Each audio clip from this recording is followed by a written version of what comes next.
कसडोल विधानसभा क्षेत्र क्रमांक 44 से सहज सरल किसनहा बेटा भैया धनीराम धीवरला हमर क्षेत्र के विधायक बनाबो, हमर क्षेत्र के विधायक बनाबो, हमर क्षेत्र के विकास कराबो।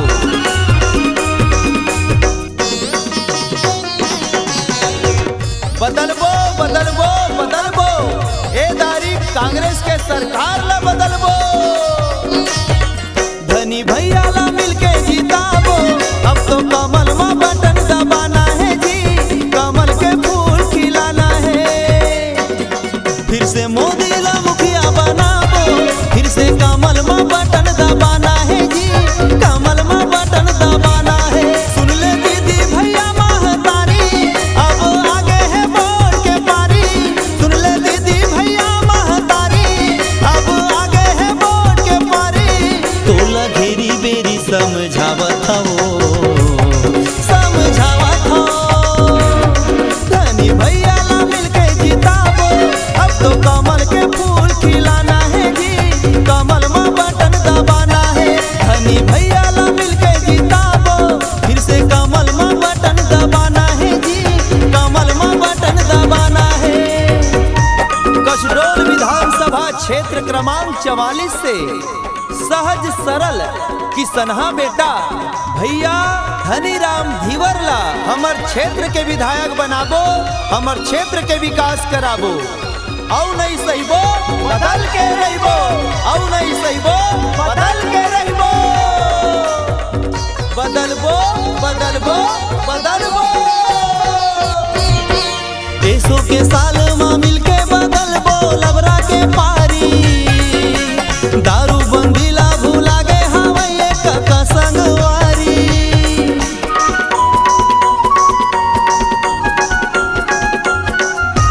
हाँ देशों के साल में मिलके बदलबो लबरा के पारी। दारू बंदीला भूला गए हवैये का संगवारी। फिर से कमल में बटन दबाबो, भाजपा सरकार लालाबो। फिर से कमल में बटन दबाबो, भाजपा सरकार लालाबो। सुनिए दीदी भैया मैं बतावत हूँ, ये बतावत हूँ। धनी भैया ला मिलके जिताबो, फिर से कमल में बटन दबाना है जी, कमल में बटन दबाना है। कखरो कहना मा झन आहू जी, कखरो कहना मा झन आहू जी। ए दारी कमल में बटन दबाहू जी, कमल में बटन दबाहू जी। बदलबो बदलबो बदलबो ए दारी कांग्रेस के सरकार ला बदलबो। कसडोल विधानसभा से हमर भैया धनीराम धीवरला हमर क्षेत्र के विधायक बनाबो। उत्तम साहू भैया कहा थे चलो मिलके जिताबो। धनीराम भैया ला क्षेत्र के हमर विधायक बनाबो।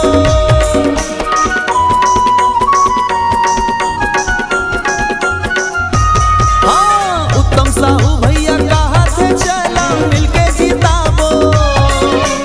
धनीराम भैया ला क्षेत्र के हमर विधायक बनाबो। सुन ले दीदी भैया महतारी, अब आगे है वोट के पारी। सुन ले दीदी भैया महतारी, अब आगे है वोट के पारी। तोला घेरी बेरी समझावत हो, समझावत हो।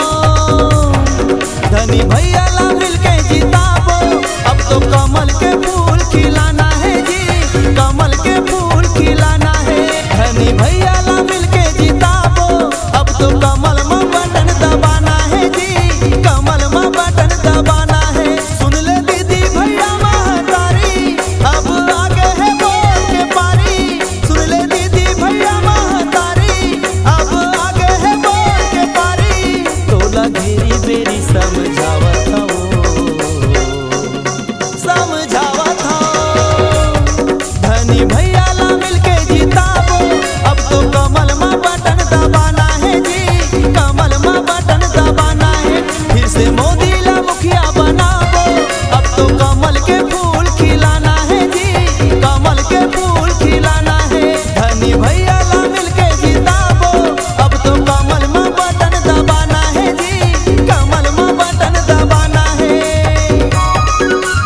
चल बोल।